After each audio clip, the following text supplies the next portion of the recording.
এই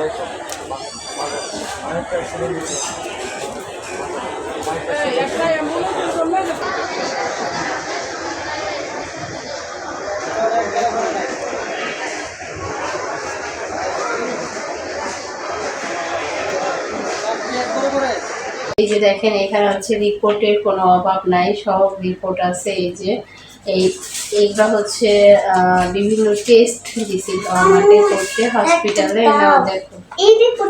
পরে পরে তারপরে এই যে এখানে হচ্ছে হিমোগ্লোবিন পরীক্ষা দিছিল, অনেক ধরনের পরীক্ষা দিছিল। এরপরে এই যে দেখেন আসলে কি বলবো, সর্বশেষ আলট্রাও দিছিল, এই যে আলট্রাসোনোগ্রামের রিপোর্ট। তো এইগুলো হচ্ছে অনেক কিছু দিচ্ছে, কি বলবো আসলে। এরপর অনেকগুলো ওষুধ দিচ্ছে, সর্বশেষ রিপোর্টের শেষ নেই। হসপিটালে গেলে বোঝা যায় আসলে কতটা অসহায়ের মতো হাজারো মানুষ দাঁড়ায় আছে। আমি নিজেও দাঁড়ায় আছি হাজারো সমস্যা নিয়ে, কিন্তু ওরকম করে বলতে পারতেছি না, কিছু করতে পারতে ওরকম সুযোগ নাই হাজারো। তো যার জন্য আমার এই সমস্যাগুলো আর কি আমাকে ফেস করতে হয়েছে। তো আশা করি আপনারা কেউ আমার মতো এরকম সমস্যায় না ভুগেন, আমি এটাই চাই। কারণ আমি নিজে যে সমস্যায় পড়ছি আর ফেস করছি, আসলে আমি চাই না যে কারো এরকম অবস্থা হোক। আল্লাহ যাতে সবাইকে সুস্থ রাখে, ভালো রাখে, তো এই প্রত্যাশাই করি সবসময়ের জন্য। আসসালামু আলাইকুম, আপনারা সবাই কেমন আছেন? আশা করি যে যেখানে আছেন সুস্থ আছেন, ভালো আছেন। জি আলহামদুলিল্লাহ, আল্লাহর অশেষ রহমতে আপনাদের দোয়া ভালোবাসে আমরাও অনেক ভালো আছি। তবে চলে আসলাম আপনাদের মাঝে অনেক দিন পরে। তো বেশ কয়েকদিন হয়ে গেছে আপনাদের সাথে এরকম করে কোনো ভিডিও শেয়ার করতে পারতেছি না। তো সেটা কি কারণে ভিডিও শেয়ার করতে পারি নাই, অবশ্যই সবটাই আপনাদের সাথে পুরো ভিডিওতে শেয়ার করার চেষ্টা করব। তো গাইস, আপনারা সবাই ধৈর্য সহকারে প্রথম থেকে শেষ পর্যন্ত আমাদের ভিডিওর সাথেই থাকবেন। আমাদের ভিডিওটি সম্পূর্ণ না টেনে দেখতে থাকবেন, আশা করি ভালো লাগবে। সম্পূর্ণ ভিডিওটা দেখলে কি হবে যে সবটাই বুঝতে পারবেন আসলে কি কারণে কি সমস্যা হয়েছিল, যার জন্য হচ্ছে আপনাদের সাথে আমি ভিডিও শেয়ার করতে পারিনি। তো যাই হোক, সেটা হচ্ছে সমস্যা অনেক বড় ধরনের একটা সমস্যা হয়ে গেছিল বলা যায়। তো সেটা হচ্ছে হঠাৎ করে ওরকম করে আগে পরে কিছু আর কি বুঝতে পারি নাই যে এরকম হয়ে যাব। তো যাই হোক, এটা ছাড়া যদি অন্য কোনো সমস্যা হইতো দেখা যায়, তাও দেখা যায় 2 দিন পর 3 দিন পর হলেও একটা ভিডিও আপনাদের সাথে আমি শেয়ার করতাম। হাজারো ব্যস্ততার মধ্যে থেকেও কিন্তু আপনাদের সাথে অনেক কষ্ট করে ভিডিও শেয়ার করি। তো যাই হোক, আজকে হচ্ছে কতদিন হয়ে গেল আপনাদের সাথে ওরকম করে ভিডিও আমি শেয়ার করতে পারছি না, দিতেছি না ভিডিও। সেটা অনেক বড় ধরনের সমস্যা বললে কি হবে জানি না, তবে আমার কাছে মনে হইতেছে যে সবচেয়ে অনেক বড় ধরনের সমস্যাই হয়েছিল। আর সেটা আর কারো না, আমার নিজের। তো আমি নিজেই অসুস্থ ছিলাম, এত পরিমাণে অসুস্থ ছিলাম যে বিছানা থেকে উঠতে পারিনি, এরকম একটা পরিস্থিতি ফেস করতে হয়েছে আমাকে। তো যার জন্য হচ্ছে আপনাদের সাথে ওরকম করে আমি ভিডিও শেয়ার করতে পারিনি, একেবারেই অসুস্থ ছিলাম। কি বলবো যে শরীর না চললে কিন্তু মনও চলে না। অনেক ক্ষেত্রে দেখা যায় শরীর ভালো না, মনটাও কিন্তু খারাপ থাকে। তো টানা বেশ কয়েকদিন 7-8 দিন বেশি হবে আমি অসুস্থ ছিলাম। তো যার জন্য ওরকম করে আপনাদের সাথে ভিডিও শেয়ার করতে পারি নাই। এর মধ্যে আবার রুমটাও চেঞ্জ করছি, দেখা যায় রুম চেঞ্জ করা হয়েছে 1 তারিখে, কিন্তু আমি মাত্র ভিডিও আপনাদের সাথে শেয়ার করছি গতকালকে। কিন্তু সেই সময়টায়ও আমি অসুস্থ ছিলাম, খুব একটা ভিডিও ওরকম করে করতে পারিনি। যতটুকু ভিডিও ধরছে সেটা হচ্ছে আমার ছোট বোন, ওই আর কি ছোট ছোট একটু একটু করে ভিডিও করছিল। তো যাই হোক, যতটুকু পারছি আপনাদের সাথে শেয়ার করছি, ওরকম করে কিন্তু ভিডিও করাও হয় নাই, প্লাস শেয়ারও করা হয় নাই। কারণ হচ্ছে শরীরটাই অসুস্থ ছিল প্রচুর পরিমাণে। তখন যাও অতটা অসুস্থ ছিলাম না যখন রুমটা চেঞ্জ করছি। তারপরও বড় আপু, ছোট বোন সবাই আসছে, আয়েশা আমাকে কোনো কাজকর্ম কিছু করতে দেয় নাই, ওরাই হচ্ছে সব কাজকর্ম করছে। সব কিছু আমার সংসারের যা কিছুই আছে ছোট হোক বড় হোক যা কিছুই আছে মানে দেখতে দেখা যায় কিছু না, এক জায়গা থেকে আরেক জায়গায় নিলে কিন্তু অনেক ঝামেলা। তো যাই হোক, আমার হাজবেন্ড, এরপরে হচ্ছে আমার বোন জামাইরা যথেষ্ট পরিমাণ হেল্প করছে। তো ওদের সহযোগিতার মাধ্যমেই হচ্ছে আপনাদের ভাইয়া রুমটা চেঞ্জ করছে। হঠাৎ করে রুম ছাড়ার কারণ সেটা হচ্ছে দেখা যায় কি হয়েছে, এইদিকে রুমটা অনেক আগেই ছাড়বো ভাবছিলাম, যে আমার রুমের হচ্ছে প্রচুর পরিমাণ গরম লাগতো। আর নিচে হচ্ছে মেশিন একটা কারখানা ছিল আমার রুমের নিচে। তো দেখা যায় প্রচুর পরিমাণে গরম লাগতো, এমনিতে অন্য কোনো সমস্যা না, তবে এই গরম প্রচুর গরম লাগতো, কি বলবো, মানে সিদ্ধ ভাপা একটা ভাব ছিল রুমের মধ্যে। তো দেখা যায় যার জন্য রুমটা আমি ছেড়ে দিছি। তারপরে তো রুম নিতে হবে, ঢাকা শহর থাকলে তো আর কি এরকম করে দেখা যায় রুম ছাড়লে সেই রুম তো আবার খুঁজতে হবে, নিতে হবে। রুম খোঁজা হচ্ছে প্রচুর পরিমাণ একটা ঝামেলা।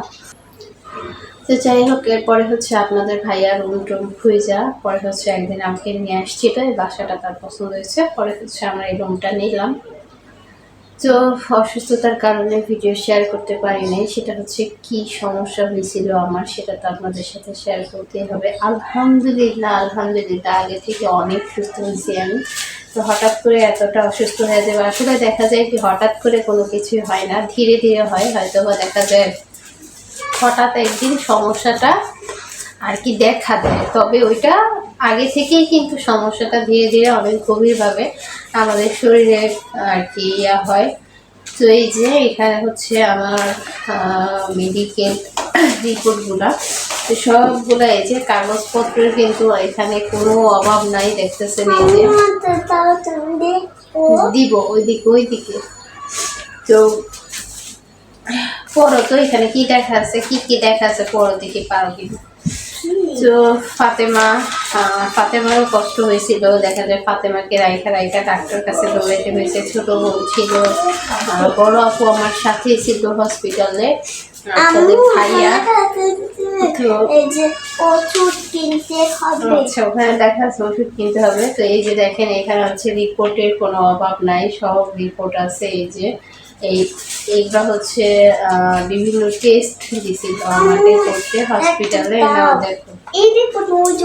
পরে এরপরে এই যে এখানে হচ্ছে হিমোগ্লোবিন পরীক্ষা দিছিল, অনেক ধরনের পরীক্ষা দিছিল। এরপরে এই যে দেখেন আসলে কি বলবো, সর্বশেষ আলট্রাও দিছিল, এই যে আলট্রাসোনোগ্রামের রিপোর্ট। তো এইগুলো হচ্ছে অনেক কিছু দিছে, কি বলবো আসলে। এরপর অনেকগুলো ওষুধ দিছে, সর্বশেষ রিপোর্টের শেষ নেই। হসপিটালে গেলে বোঝা যায় আসলে কতটা অসহায়ের মতো হাজারো মানুষ দাঁড়ায় আছে, আমি নিজেও দাঁড়ায় আছি হাজারো সমস্যা নিয়ে, কিন্তু ওরকম করে বলতে পারতেছি না, কিছু করতে পারছি, ওরকম সুযোগ নেই। হাজারো মানে আমি কতটা কষ্ট করছি সেটা তো পরে, আমার বড় আপু আমার থেকে অনেক বেশি কষ্ট করছে, দেখা যায় নিজের বাচ্চাকে রাইখা, আমার মেয়ে, আমার বোনের মেয়ে, ছোট বোন রাখছে বাসায় থাইকা, বাকিটা হচ্ছে বড় আপু আমাকে হসপিটালে নিয়ে গেছে। ফাতেমার বাবা ছিল, তবে ছেলে মানুষ, দেখা যায় ওরকম করে। আমার আপুই ছিল সবটা সময় আমার সাথে হসপিটালে। তো অনেকদিন হসপিটালেও কিন্তু দৌড়াইতে হয়েছে আমাদেরকে। আসলে আমরা কিন্তু ঠিক মতো খাওয়া দাওয়া করি না, যার কারণে এই সমস্ত সমস্যার সম্মুখীন হইতে হয়। তো খাওয়া দাওয়া হচ্ছে করা হয় না ওরকম করে, যে কি হইলো বুঝতেছি না, খাওয়া দাওয়া কিন্তু ওরকম করে করি না, একবেলা আরেকবেলা করি, এরকম অনেক সময় দেখা যায় যে করতে ইচ্ছাই করে না, অনেক সময় দেখা যায় যে করতে ইচ্ছা করে না। খাওয়া দাওয়া একবেলা আরেকবেলা করি, এরপরে হচ্ছে সেই মনে করেন না খাইতে পেটের মধ্যে হচ্ছে সমস্যা হয়ে গেছিলো। দেখা যায় আমার খাওয়া দাওয়ার প্রতি একেবারেই রুচি নেই বলা যায়, খুব কম খাবারের প্রতি টান, কেমন যেন একটা ক্ষুধা আছে পেটের মধ্যে, অথচ খাইতে ইচ্ছা করে না, এই ধরনের সমস্যা।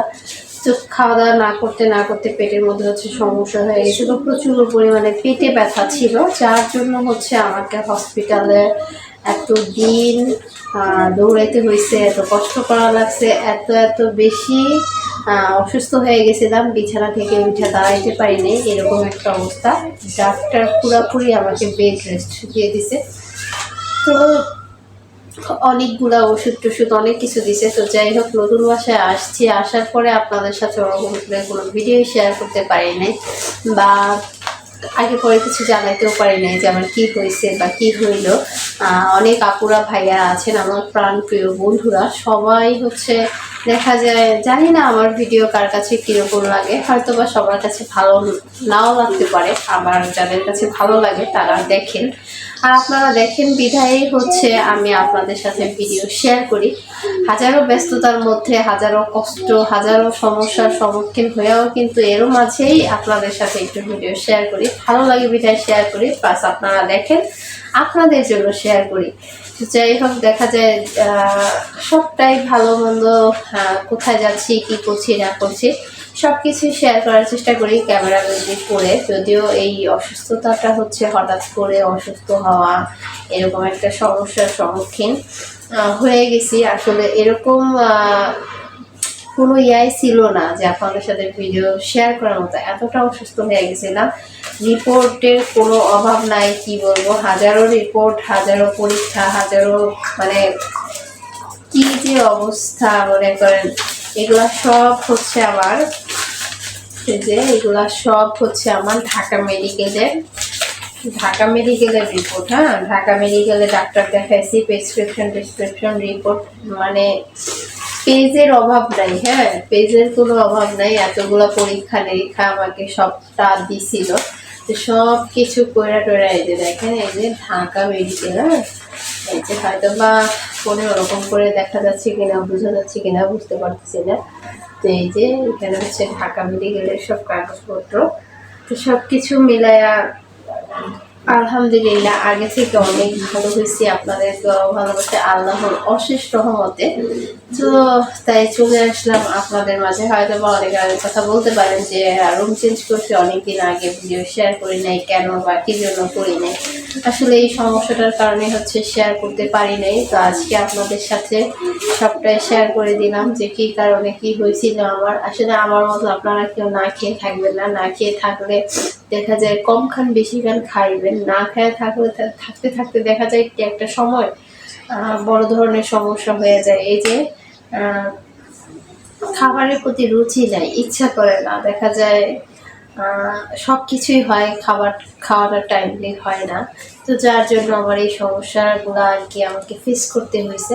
তো আশা করি আপনারা কেউ আমার মতো এরকম সমস্যায় না ভুগেন, আমি এটাই চাই। কারণ আমি নিজে যে সমস্যায় পড়ছি আর ফেস করছি, আসলে আমি চাই না যে কারো এরকম অবস্থা হোক। আল্লাহ যাতে সবাইকে সুস্থ রাখে, ভালো রাখে, তো এই প্রত্যাশাই করি সব সময়ের জন্য।